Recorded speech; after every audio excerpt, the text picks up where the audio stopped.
চট্টগ্রাম বিশ্ববিদ্যালয়ের ২ নং গেট এলাকায় মধ্যরাতে শিক্ষার্থীদের সঙ্গে স্থানীয়দের সংঘর্ষ, ধাওয়া পাল্টা ধাওয়া ও ইট পাটকেল নিক্ষেপের ঘটনা ঘটেছে।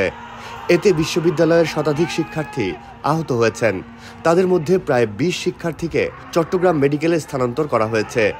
এ ঘটনায় বিশ্ববিদ্যালয়ের প্রক্টরিয়াল বডির ২ শিক্ষক আহত হন।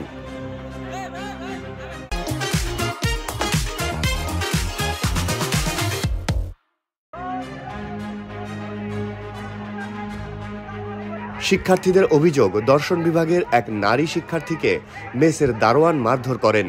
তারপর স্থানীয়দের সঙ্গে চবি শিক্ষার্থীদের হামলা পাল্টা হামলার ঘটনা ঘটে।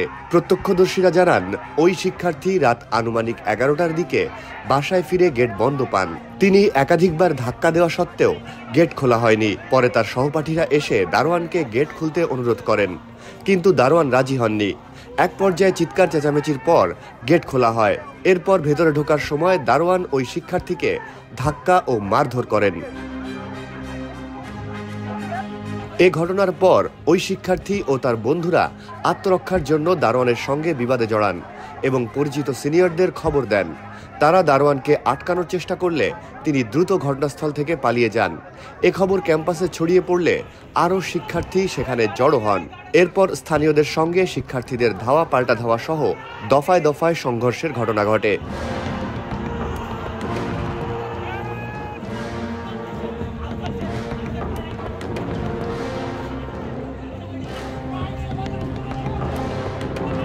পুলিশ ঘটনাস্থলে পৌঁছালেও পরিস্থিতি নিয়ন্ত্রণে আনতে পারেনি।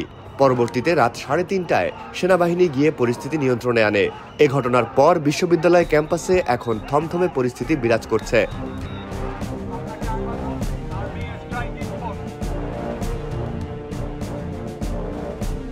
এ বিষয়ে জানতে চাইলে প্রক্টর অধ্যাপক ডক্টর তানভীর হায়দার বলেন, বিশ্ববিদ্যালয়ের অনেক শিক্ষার্থী আহত হয়েছে। এটা দুঃখজনক। আমরা সেনাবাহিনী, পুলিশের সঙ্গে কথা বলছি।